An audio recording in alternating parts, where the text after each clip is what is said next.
What does success look like to me? What am I driving towards? And those things are very personal. It's amazing what you can accomplish when there's trust in the room. And when you remove that trust, it's remarkable how inefficient you can become. And when you've got guys around you who are buying into your vision and pushing towards the same thing, it's energizing. Well, hey, you're with Kenton and Josh here, Forge Contractor Alliance. So happy to have you with us. Hey, and thanks for everyone who's been following so far. We really appreciate the support, and we're hoping that some of the stuff we're talking about isn't just important to us, but also to some of the things that you're going through and figuring out in business, because that's what we're trying to do. So for sure. Today we're going to talk about a subject that I think is probably not talked about a ton, but not directly at least, but kind of in a roundabout way. And I think that I want to lead off with a bit of a story, because I love a soft lead. And so here we go. I was 14, and it was the first road trip that I was going on with my friends without my parents. And there's 5 of us tucked into a tiny Toyota Tercel. And the Tercel is known for gas efficiency, or was, and dependability, nothing else. There was no handling capabilities. We called them turtle doves because they literally would just float along, but they were not something that, if most parents today wouldn't allow their 14-year-old to go on a road trip with a bunch of buddies in a in a Tercel. But back in those days, like I always say, we were expendable resources, so we were out there on the road. And we were going from Prince George to Terrace, which is about, 7 hours on the highway. And we had a guy driving who had borrowed this car from his buddy, because that's how things were done. And he had very little experience with highway driving, almost none. And on top of that, he was also kind of interested in my sister, and my sister was along as well. So it was a recipe for disaster in a lot of ways. It was there was 5 of us. We were stuffed in this thing, all our luggage. There was, more weight than this thing should handle, basically. And we're cruising down the road. And all of a sudden, at some point, we all look up because we've hit the shoulder, and the shoulder's gravel. And this little car is not intended to drive on gravel. And we're also heading towards a sign on the side of the highway. And my buddy, he's fiddling with the radio, trying to adjust something as he's driving, does not have the capability to split his attention. And all of a sudden, man, everyone gasps and yells at the same time. He just grabs the wheel and just cranks it. And all of a sudden, we're going from aiming at one ditch to aiming straight at the other ditch. And it was totally petrifying. We were all I remember there was a big guy named Raymond beside me, and I was grabbing his knees so hard. Later, he's like, dude, ease up. And we're all just yelling, and we're going towards the other ditch. He, just cranks the wheel again. We're going towards the one on the other side. If there was someone coming from the front, we would have all been dead, because that thing, it wasn't known for safety. It was known just to get somewhere cheap. Finally, he pulls to a stop, because we were going at full highway speed, whatever, 110K an hour or whatever. And there's literally just black S across the highway, just laid rubber. How we didn't flip, I have no idea. Probably only because there was so much weight in that little vehicle. So many of you there. But it was perfectly dry pavement. It wasn't like it was a winter on ice or anything. And we all sat there, and we were just catching our breath. We're like, oh my word, that we just about died.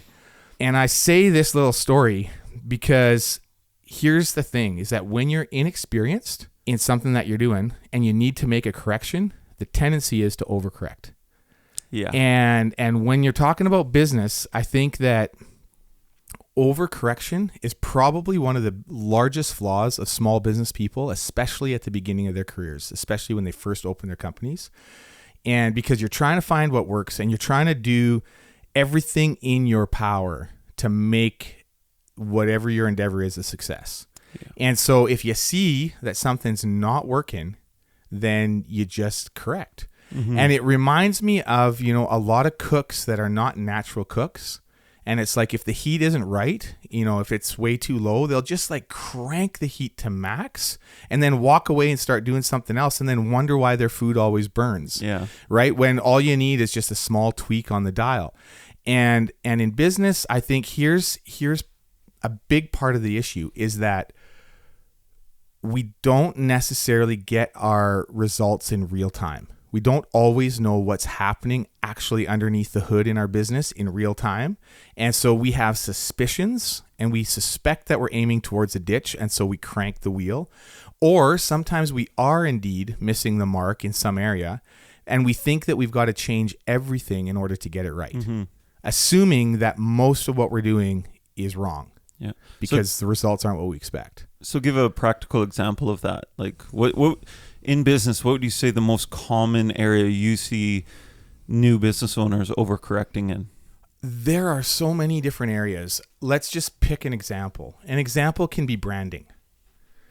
And so let's say that you have a brand or you're developing a brand and you just feel like it's wonderful. You know, typically you don't start a brand thinking it's terrible. You just think this is amazing.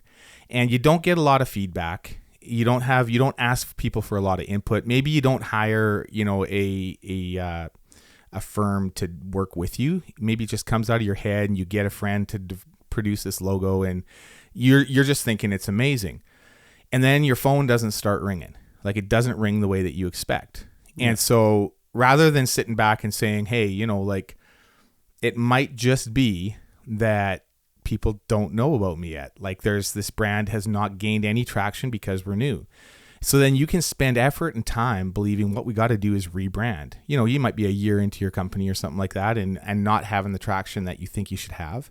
And you can blame it on the brand when it can be very simply just there's no inertia yet because there's just the flywheel's not turning at this point. And a brand takes a long time to build. And it takes a lot of effort to change. Yeah. And this is the thing that I often tell early young business people. They're like, well, what do you think about this name? You know, they're asking. And it's not that a name doesn't matter. It matters. But I'm like, looking in history, like in not even that distant history, like think about the name The Beatles. It's a horrible name for a band. It's horrible. It's like, why would you call yourself The Beatles? It makes no sense. And I'm sure there's logic, and I'm not a Beatles fan, so I don't know what the reason was. But the truth is that soon people forget about what the word actually is, and they associate that word with the people and the brand. And all of a sudden, I mean, Apple computers, is it good? I remember when I first heard Apple, it, I'm like, that's weird. Like, that's just a weird, like, does it make any sense? Well, clearly it works. You know, like it's a household name, and we don't think about an apple when we talk about Apple. I remember being a kid and not being confused by the business name Apple. Totally. I was like, oh, is that a fruit company? Yeah. You know the one that my kids hate is Princess Auto. We have this shop in I'm not sure how far Princess Auto's pretty big. It gets out there. Yeah. But Princess Auto, so my daughter thought it had something to do with princesses when she was young. And the first time her grandpa took her to Princess Auto, like she was really excited to go. Man, she was not a happy girl coming out of there. But it works, right? Like we don't care. We just say, yeah, we're going down to Princess Auto. We don't think about it. See, but I've never even put that together, that princess is in Princess Auto's name, because it's like a manly store. It totally is. There's tools. I've never even connected the word princess with that store. It's just the brand name. And so I think that often, and that's just a very small or potentially big example of how you can overcorrect with all the best of intentions. And I think this is the thing, that most overcorrecting comes from caring, not from not caring. Mm-hmm. Right? Like my buddy, if he didn't care whether we lived or died, man, he would have just stayed the course and we would have hit the ditch and that would have been that. But he cared. So he cranks the wheel. Later in life, I'm sure he's a wonderful driver now. He's a great guy. And so I'm sure that later in life, you know, not that much later, he would have just eased on the wheel, just that bit to get back on the straight and narrow. And it wouldn't have been an event. It would have been a non-event. But because he cranked the wheel, it's something that, you know, your brain opens up. There's a piece of your brain called the reticular formation, and I'm probably saying it wrong, but that opens up when extreme fear happens. And that's where some of your biggest, strongest memories are captured, basically, and they just stay. And I'll tell you, man, mine was open at that point. The information went in, and I've never forgotten. Overcorrecting can be absolutely tumultuous. And I would argue that probably when it comes to small business, probably 90% of bankruptcies come from overcorrection. That'd be my guess. Really? I think so. Oh, wow. Because there's something about deciding on a course and staying true to it so that customers can expect something from you, Yeah. and then building on that and building on it well, that is unbelievably solid when it comes to business. Yeah. I some of my friends who run business that constantly change their focus all the time frustrates me so much, because I'm like, yeah, it's true that you can take that job.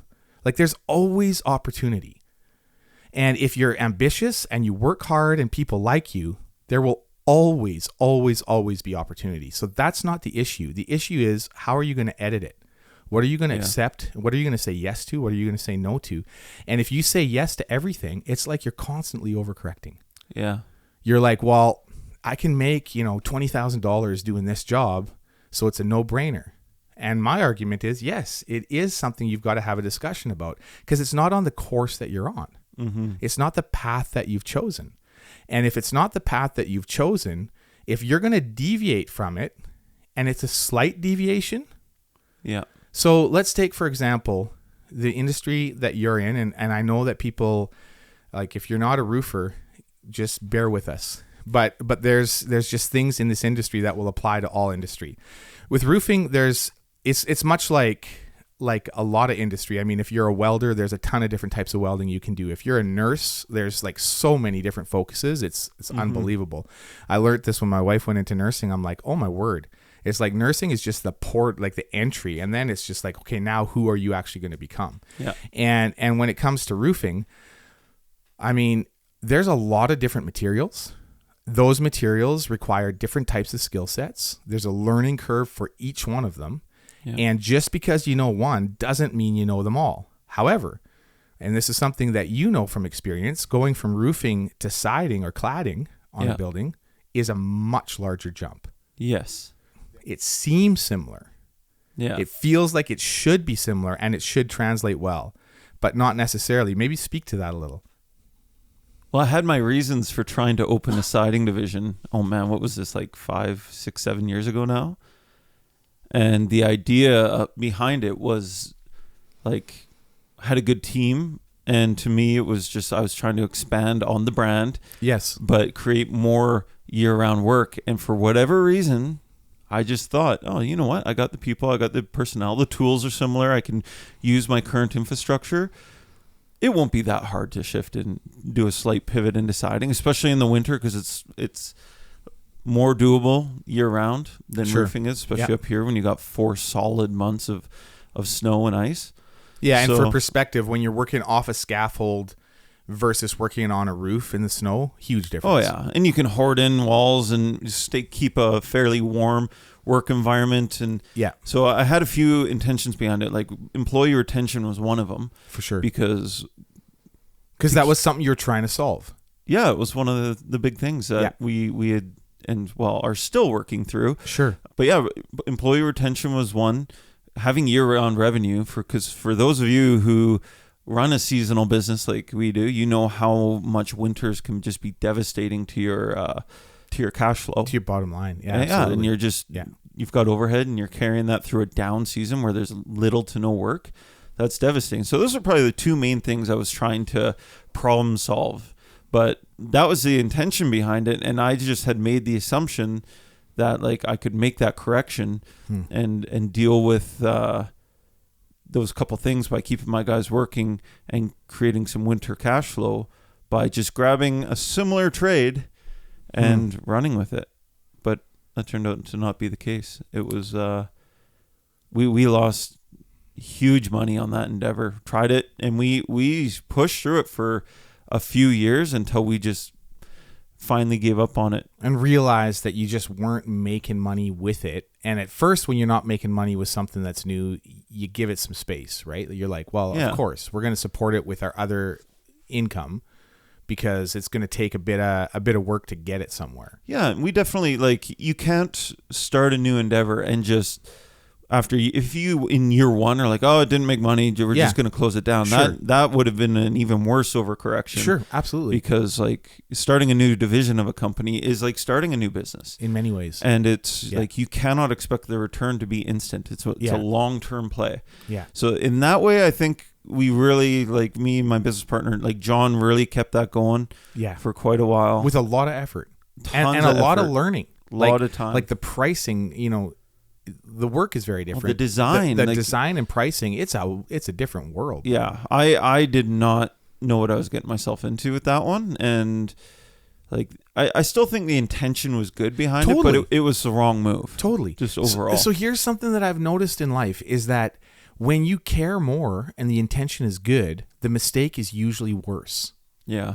And I say it this way, like when I'm analyzing something that other tradespeople have done, if there's a massive difference between a homeowner who doesn't know something but really cares, what the job that he'll do, like when I'm ripping something apart, I know whether it was a homeowner who cares but just didn't know what to do, or a tradesman that knew what to do but just took shortcuts. Yeah. Very, very, very different outcome. And also, whether it's a tradesman that knows what they're doing, that's wonderful. You rip that apart and you learn, right? Yeah. Which is like what to do, which is great. Or it's a homeowner that didn't know what to do.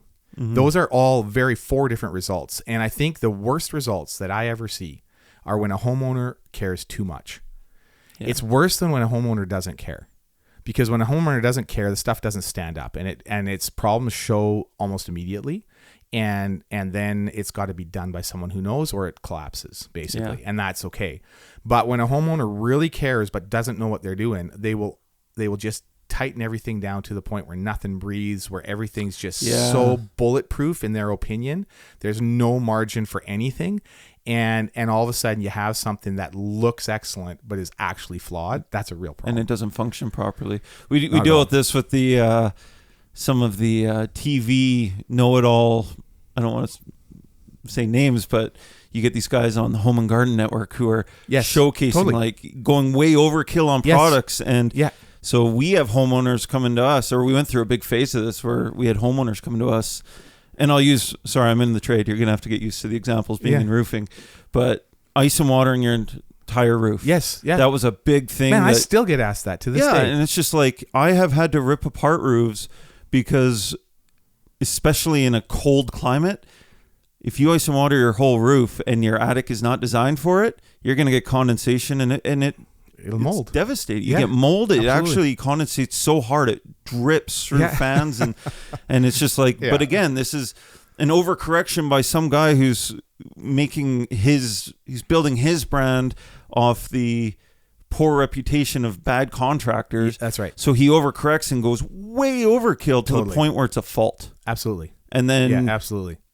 They showcase this to the masses, as if it's the answer. As if it's the answer, and they're coming to us and they're like, "Oh, you don't do that?" And we're like, "No, actually, it actually is a really bad idea to do that in our particular climate." But we guarantee you, and we actually we almost have to sell people on doing it the right way. Yeah, which is like a really weird circumstance to be in the first place, because it's just like, we use the best products, we use systems designed by manufacturers. Yeah, but because of this overcorrection from celebrities or whatever, we're now like having to fight against that to actually do it how it's supposed to be done properly. Totally. It's so weird. Totally. I mean, it's actually a cool education opportunity if people are willing to learn. Yeah. If a customer is willing to listen, it's a wonderful discussion. But if they're not, then it's really frustrating. Yeah. And typically I just don't work for them. It's like, yeah. But that's rare, because most people are like, when they hear, they're like, no, we're on the ground here. We know it works. You got to listen to us, because this is our bread and butter. But when we're here in our climate, and that's something I would encourage to, like, especially in what we're doing, when we're dealing with building systems, especially exterior. Yeah. Listen to your contractors. Yeah, listen to the people who have been in the area for a long time. Who work in your area, because every climate is so unique. Totally. And this is more of a message to homeowners out there than it is to contractors. But don't pay attention to what you read on the internet or what you see on TV, because your contractors who have worked decades in your region, in your climate, in your dealing with your codes, they know what's best for your home. Totally. More than the dudes on Home and Garden Network. Even though they wear fancier overalls, trust me. But not that fancy. So here's the thing, is that I think that when you're a small company, it's easier to overcorrect. The larger your organization, the harder it is to overcorrect because there's checks and balances in place. And this is something that I've watched, and I have an example for you. I've got a buddy who runs, it's a multinational company, so it's fairly large, but it's very niche in what they do.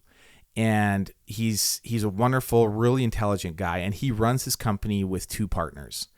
And they make multi-million-dollar decisions any day, just the 3 of them sitting around a table and saying, we're going to do this. And at one point, an organization, a charitable organization that I was part of, was looking for him to be A, part of the board, B, wanted him to chair the board. And we were going into a large project that I was involved with, and we needed someone that wasn't afraid of making multi-million-dollar decisions, basically, at the helm of this organization for this season. It was important. And because if you put in someone who had a great heart but not that kind of experience, it was going to be rough. And he talked to me privately at the time, and he's like, I'm really concerned about taking on this role. Because he said, I'm used to sitting around a table and getting things done. Yeah. And he said, I know that I'm going to have to jump through hoops and have consensus and figure out a way to like massage the discussion in order to get something done. And he was just seeing that as being highly frustrating. Fortunately for me, he said yes, and he did it anyways, despite his hesitation, because he was a wonderful hand at the wheel through this time. But the point being, the organization that he was looking to become chair of the board of, and did become for that season, had a long standing in the community. It's been around for a long time. A lot of people are involved with it. Everybody in the community knows about it. Yeah. And so it's like, you can't just shift and pivot on a whim. You have to get consensus. You have to build a case. You have to, and yes, one person still has a voice, but it's a voice versus the voice. And so while it can be highly frustrating, there's a ton of protection. I don't think, and you know, in thinking about this topic, I don't think that it's a coincidence that some of the biggest global brands are led by extremely brash individual entrepreneurs. Like when you think about Elon Musk, he will pivot on a dime despite the fact that he is leading a huge corporations, like huge, massive corporations. Steve Jobs was the same. And I think it's retarded that some of us read business books and try to learn from these guys, because I think they're just exceptional individuals that have different instincts than the rest of us. I just don't think there's a lot to be learned unless you're one of those super outlier type people. Well, I would also argue with those guys, like they took extreme risks that might not have worked. Like that's the one thing, especially with Elon Musk. That guy makes extreme risks all the time, and he's come close a few times. Like, very easily could have gone another way. So following in his exact foot, and that's funny for me to say because I like risk. Yeah. And I like to pivot and make drastic moves, but there's a handful of companies. I mean, Richard Branson, same type of individual who leads huge infrastructure, large, potentially bureaucratic, but can just make a decision. You know, in his pajamas, he says, like he'll just like make a phone call and make a decision. Those are very unique individuals, uniquely led companies. And I think that we have to consider them outliers, because I think most of us, our instincts are just so flawed that we would fail enough that we just crash and burn. Yeah. However, most large organizations, there's a process, and it takes a while to turn the ship. And any organization that I've been part of that is board led, it's like cumbersome and frustrating, but also protective. Because if someone comes in that's brand new onto the board and has some amazing ideas, but it will appear like it's overcorrecting as far as the organization is concerned, he has to push that idea through enough people that there's going to be some checks and balances. Whereas in a small company, when it's you laying in bed at night and your head is going and you can't sleep because you've had, you know, and here's a good, from a contractor standpoint, you've had one contract where the guy's just not paying, and you're like questioning everything about what you do, because this one customer is mad at you or is pretending to be mad at you, as the case may be. It's not always clear, and is like demanding certain things, and or the big one is just, I'm not going to pay you. period. Yeah. Like there's just, and this can happen. It's never happened to me on a large scale, thankfully, but I know many people it's happened to, and the threat of not getting paid is always there. Like especially when you're scaling up and you're all of a sudden, let's say, you've done $500,000 in your first year, just as an example, and most of those contracts are like $10,000. This would be an example of me when I started, kind of thing that, you're just like, so if you lose one contract, which I didn't, but if you did, you'd be like, okay, you can still keep going. It's a $10,000 contract. It's a massive hit, but you can still keep going. But then when you start to, all of a sudden you get that first call from an industrial or a commercial job, and it's like, this is now a $300,000 job. You bid it, you win it, and you're not ready for it. Then all of a sudden, there's frustrations along the way. You don't know the game that you're in exactly. And now you're thinking all of a sudden, you might have got a $100,000 deposit, but there's $200,000 hanging out there waving in the wind, and you're not sure if you're going to get it, and you're questioning everything, and you're ready to pivot completely and to overcorrect. And I think that when you're laying in bed at night, you can make these decisions. You can be like, this is what I'm going to do. And it can often be brash, and it can often be remarkably harmful. To prevent that, I would argue, like even for me in the early years, I had you as a mentor that I brought a lot of this to. Mm-hmm. Because when I didn't have a team around me, I was always looking at the next thing. Like, what's the next move? How can I? Yes. And I think it's critical when you're starting your business that you have somebody in your circle who you can at least bounce these off until you get to the point where you have a team or a board or whatever that can look like. And again, like I think that it's just interesting to note that you can have team members or board members, as the case may be, and usually with small business, as you're expanding, it's going to end up looking more like either business partners or team members that are like key people in your company. It'll rarely be an actual formal board until you've reached a certain size. Yeah. And if they're voices but they're not heard, it's the same as having no voices, or sometimes worse than having no voices. Yeah. Because if you're not hearing them, then, or especially their cautions, because as a business owner, you tend to have a higher risk tolerance than most of the people that you hire. And so they'll have cautions that you won't have. But if you're not hearing them, I often say I would sooner not have a goaltender than have a bad one. Because if you don't have a goaltender at all, then you're playing your defense completely differently. Yeah. But if you have a goaltender that can't stop anything, then you're relying on them, but everything's getting past them.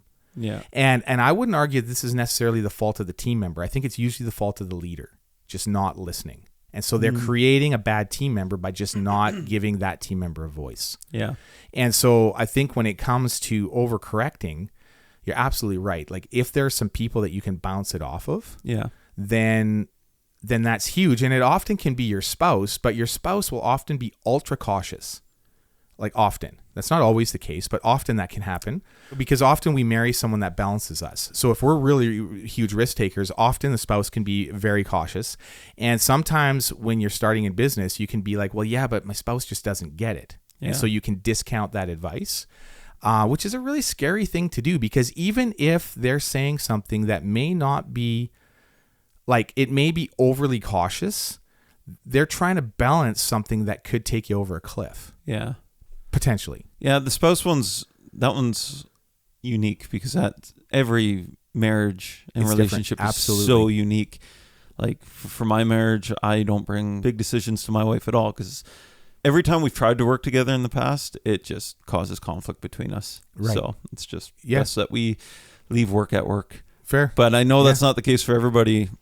I would argue that's rare. For most people, it's their wives expect them to bring risk-taking decisions and at least keep them in the loop a little bit. Yeah. Which, and it's not like I don't bring anything to my wife, but that one's a unique one. Where this is really relevant and where I'm actually dealing with this day-to-day right now is we're looking at doing a joint venture.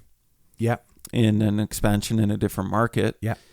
And I'm finding myself extremely frustrated because I more run my company with the support and like I have a team of guys, but me as CEO, if I want to make a decision, make a move, I bring it to them and it's like a quick conversation and they're usually like, yeah, go. And I think my team is pretty like, yeah, we see risk, but like, look, we get it. Like, cause we're just in it. Yeah. the company we're looking at doing a joint venture with, Yeah. they have a CEO, but he is responsible to make any big decisions through an ownership board I actually find it very frustrating because it's just like, we need to do this now. We've got an opportunity. We've got a window. You feel it's almost too safe. I get it. And it's like, he's like, no, I got to break down the numbers. I got to take it to these guys. I got to get the go ahead from the ownership board. And it's just like, okay, well, I guess I'll wait then. And it's a very different dynamic to me. I see the value in it, but I would argue for the size of company we are, and because when you're smaller, there's a little bit more urgency to things. And being light on your feet is a huge advantage of small business. Yeah. Like being able to pivot when you're required to pivot is wonderful. And I think what we're talking about here is that it's not always wonderful. And sometimes, and I think one of the big distinctions is panic.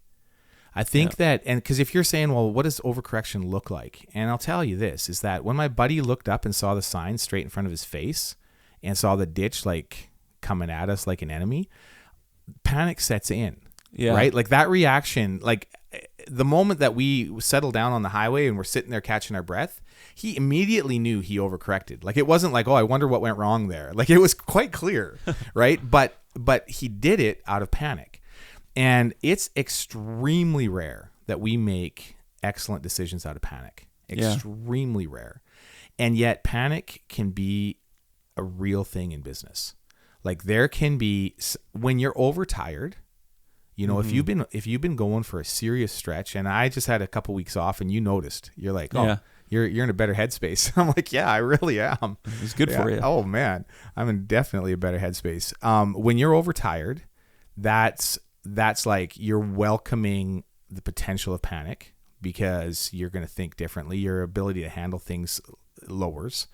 And sometimes in seasonal companies like what we run, there is just a price you pay. Like you don't make, and I would argue in my career, I've tried not to make really big decisions at the end of the season. Yeah. Because chances are I'm going to be a bit foggy. Yeah. And I think that if you're panicked and you're really, you know, like let's say that you've taken a course and you've decided this is what I want to become good at. Because often there's a certain, you know, many times I think we start a company before we're experts in what we do. We want to become an expert in something, and so we start the company. We give ourselves that opportunity to grow, but we're not there yet. And so you're taking this direction, and it may not be coming together in the way that you'd hoped. And so then the question becomes, do I shift or do I press through? Mm-hmm. And I'm not saying that pressing through without shifting is always the right answer. Like you think of someone like Nokia, like they were massive in the cellular phone business back in the day, but they started making rubber boots. Like somewhere along the way, someone convinced their company that we're going to shift because there's an opportunity. Yeah. But that is not an overcorrection. That was a strategic move. My guess is that was a strategic move because that would take some selling. Like they were a large, from what I understand, and correct me if I'm wrong, but from what I understand, they were like substantially into the rubber boot business. They did a lot of stuff. Mm-hmm. And so shifting that way is like taking advantage of opportunity, recreating your business. There's all kinds of success stories around that. And I'm not saying that that's not possible, but if you're making decisions out of panic, like I don't think that shifting from rubber boots to cell phones is like a panic decision. That's strategic. That's people sitting around having the discussion saying, can we do this? And if so, what does that look like? Oh, you can make big moves. There's nothing wrong with making big pivots and big moves. Yeah. But just like you said, when you're operating from a place of stress or panic, like you're going to make bad decisions. Yeah. Because you're feeling forced to make a move. Yeah. You're not feeling out what's going to be a good move. Totally. And I do find like even with the move I made with the siding company. Yeah. Like the idea was actually not a bad idea. It's not a bad idea. Even to this day, but my approach on it was totally wrong, and I tried to force things into what I thought would be good. Yeah. And one area of this topic that I think we should touch on is I think the biggest mistake I made in that is I overcorrected mainly because I didn't have the right people. And That's right. I Yes. think when it comes Yes. to our personnel, like if I had the right champion to grab that division and Yep. go, Yep. like if I had the right person on the bus, It could have looked very different. it could have been awesome. Yeah. It could have been fantastic. In fact, even despite not having that person, we made a pretty darn good go of it. Yes. Lost a ton of money doing it, but you still came through for your customers. yeah, we did some great work. Sure. We had in some seasons of it, we had a lot of fun, and it could have really worked. And I think one of the biggest areas that we overcorrect, and I know in my own personal career, I've done this in a big way, is I would actually argue it's the area I've overcorrected the most is when I'm trying to deal with my people.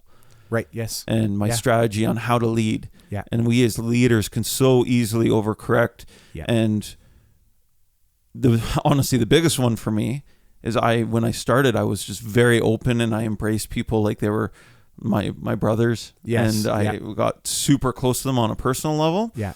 And too much so. Yeah. Too much so. To the point where when those relationships went bad, which is pretty common to happen in business, just saying, and they did. Yeah. When they went bad, I experienced such a level of hurt. My overcorrection on that was I completely shut off to my staff. Yeah. And, Which is super negative. going through that, because when certain people left, it hurt everybody. And then I, as the leader, shut down completely to my relationships. Yeah. And through that, I ended up pushing up almost everybody. And I had phenomenal people in that season. I had the best people. Yeah. Still do. We've worked our way back. Yes. But in that season, I pushed away phenomenal people that I shouldn't have. Through overcorrection. Yeah. Because I absolutely, I went from being the open guy, had people over all the time to my home, uncle to my kids, to just shutting off completely emotionally to my staff, which you can't do as a leader. Yeah. You just can't. But I was like, part of it was an insecurity. I didn't want to get hurt like that again. I didn't want to go through that experience again. Yeah. And part of it was trying to do this better, which, and I think that this is again, coming back to this. I think it's a reality that overcorrection is not because you don't care. Overcorrection is because you care too much. Like you're so invested that you just don't want what you're doing to fail. Yeah. And so you're going to say, I will do whatever it takes, which is not a horrible mindset, but it's not a great mindset either, because you shouldn't have to do whatever it takes. There should be things that you can't consider. There should be things that are off the table. That's like, these are not, like if you're running a rubber boot company, your knee-jerk reaction is not to start to get into the technology world. Like that's not a normal progression. And so it can happen, and there are exceptions, and there's all kinds of exceptions out there.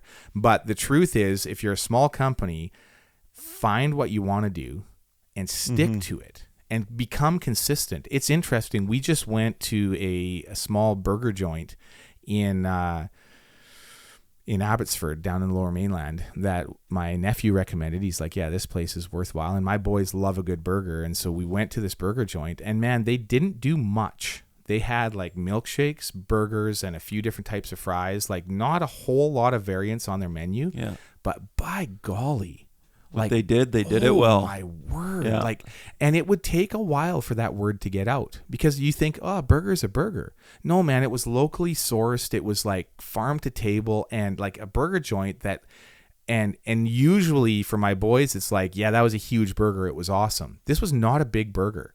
But man, the taste and the quality and the overall, like, it was outstanding. Yeah. And that takes a tremendous amount of discipline. Yeah. Because as they're building that reputation, I can tell you, I haven't talked to the guys, but I know for sure they will have questioned themselves and be like, man, maybe we should like start throwing in this or that into our menu because we just need more traction.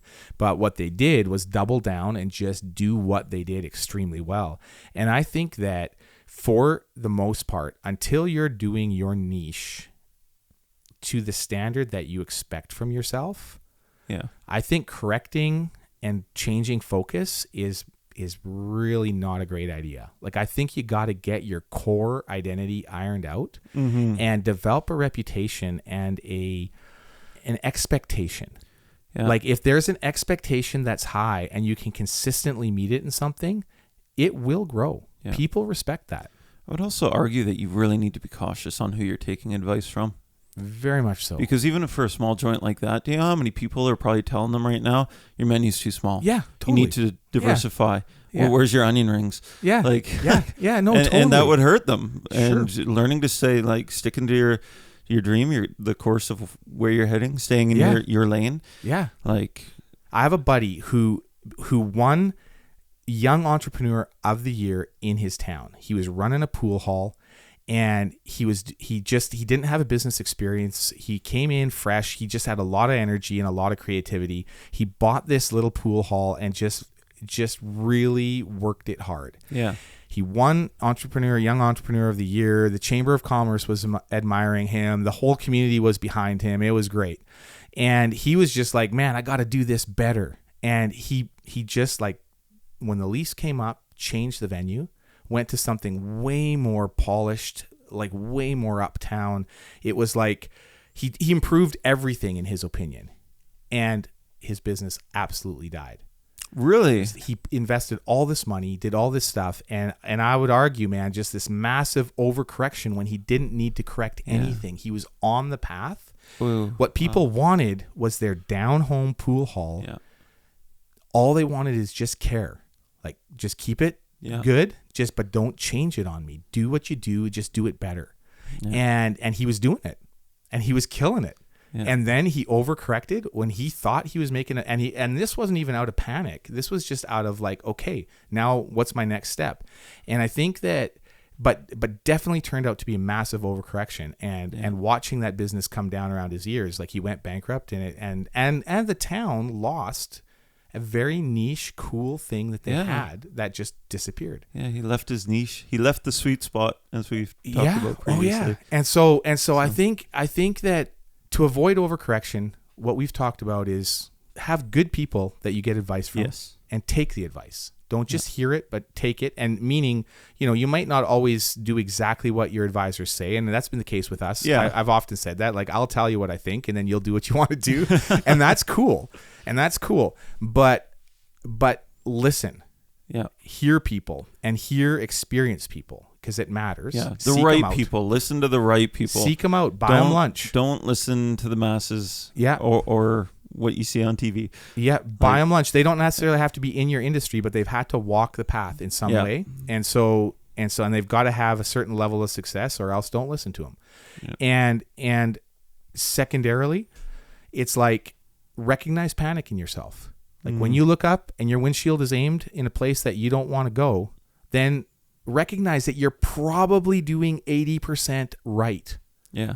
Recognize that probably almost all your effort is in the right direction. Yeah. And it's a tweak that you need. It's not an overhaul. You need a small correction, small pivot to put you back on track. Absolutely. So. And then talk to your team members to find out what that correction could be. And I think that the final like exclamation point I want to put behind it is that if there are cautionary voices in your life that are also smart voices, you may not be able to take what they're saying completely, but listen to the content, listen to the heart, and maybe there's a slice of that caution that you can embrace, and it can save everyone a lot of heartache. Yeah. And it's not that you're trying to avoid all heartache. Like, some of business, you're going to hit your face into a brick wall at times. Like, it's going to happen. If you're in leadership, you're dealing with people, and you're going to deal with all the emotions and all the baggage that comes along with it, the good and the bad. Totally. And so just because you've had a tough season doesn't mean that you're doing it all wrong again. And this is the thing, like, it's going to be challenging,